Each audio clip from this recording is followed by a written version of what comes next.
Now, I was planning on doing this at the same time for when the remake was being released. Now, in the meantime, the remake has been postponed indefinitely. So, I'm still going to do the video anyway.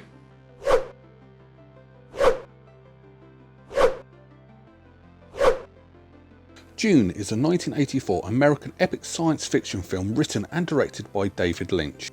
The film is set in the distant future and it chronicles the conflict between noble families as they battle for control as the extremely harsh desert planet Arrakis, also known as Dune, the planet where the spice comes from, which is essential for space travel. When the film was released, it was actually classed as a box office bomb and it did not recover the budget it was spent to make the film. And it was also negatively reviewed by critics, criticising a hell of a lot of the film, including the screenwriting, the lack of faithfulness to the source material, pacing, direction, editing, you name it, it was criticised. But it did get some good points for visual effects, music and action sequences as well. So today I'm going to do what I do best and talk about 10 things that are wrong with Dune. Number 10. Third time lucky.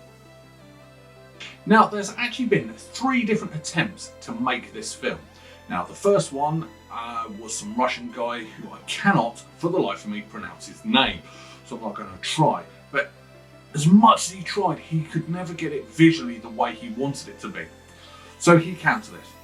Then Dino Laurentiis came aboard, and he's the person ultimately who has produced this version, but he wanted Ridley Scott, and Ridley Scott couldn't get his head around it.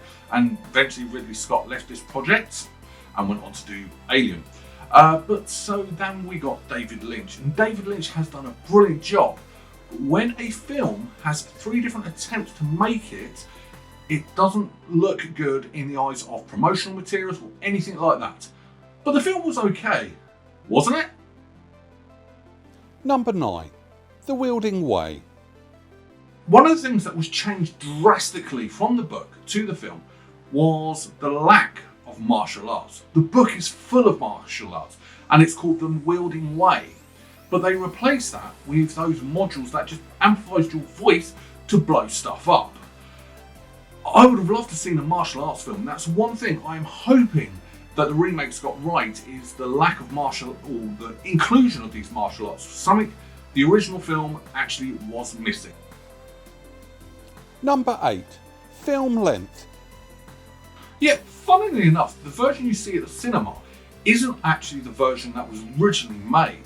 The original version was 4 hours long. Can you imagine being in a cinema for 4 hours? That would have taken ages.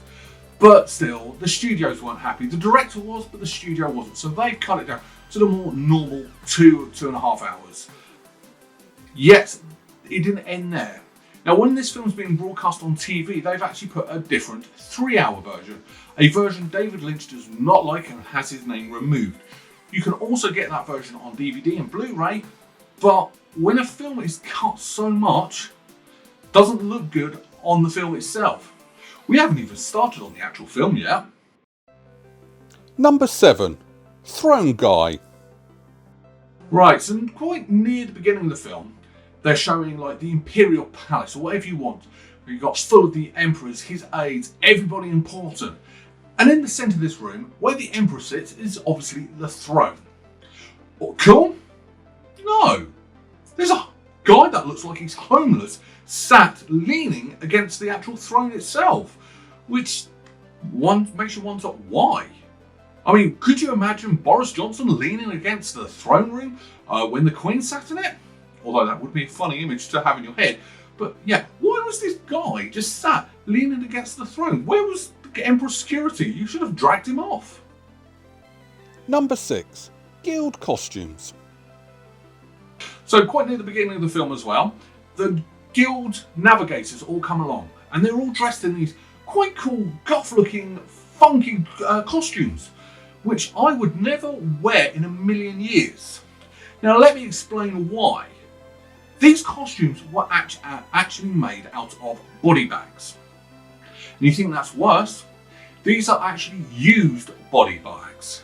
So yes, their costumes actually had real dead people from the 1920s inside them. And that's how they made these costumes. So how do the directors and all these people get away with talking these people into wearing these costumes that actually originally had dead people inside them. They didn't tell them. Yeah, you couldn't have paid me £1 million to actually wear them costumes once I found that out. Number 5. Backstory. So one of the major backstories of this film is the ongoing feud between the Baron and the Duke. However, it doesn't really explain that much about why. In fact, watching this film, the biggest thing I actually got was all the Baron wants is the Duke's ring. That was it. I'm pretty sure there was more to it, and I'm sure in the books it would have explained so much more. But in the film, the motivation was the Baron wants the Duke's ring. End of. Number 4. Security. House Atreides have finally taken over the planet Dune. And they know that the Harkonnens have actually left loads of booby traps and stuff to stop everything. So you'd think security would be top notch. Nope. No, not so ever. Security was a joke. How many times were people sabotaging? How many times were people being killed? How many attempts on people's lives were happening? Security was a complete and utter joke. You know full well that the Baron and his troops would have left stuff there or try and kill you, and yet you put lax security everywhere. I wouldn't feel safe, would you? Number 3. Extra bodyguard.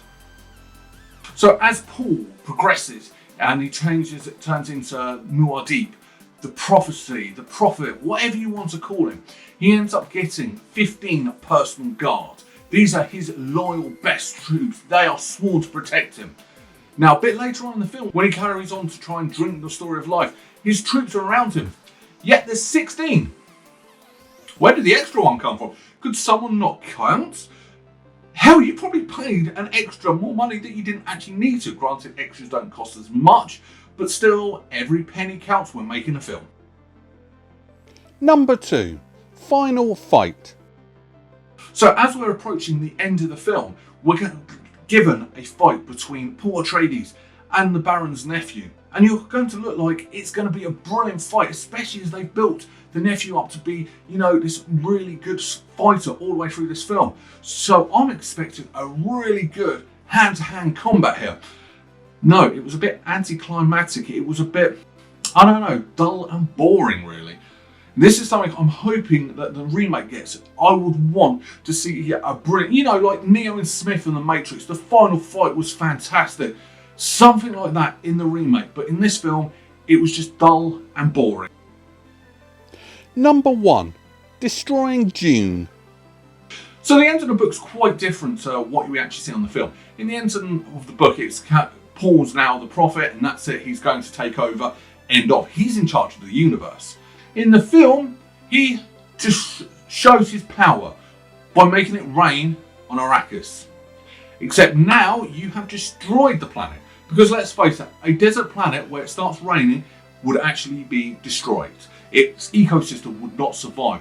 And not mention, this is the only place you can get the spice that makes people travel through space. It's actually worm poop, let's face it. But these worms would not be able to survive now. They would die. Keep it to the book. Don't kill everyone on the planet. Final thoughts.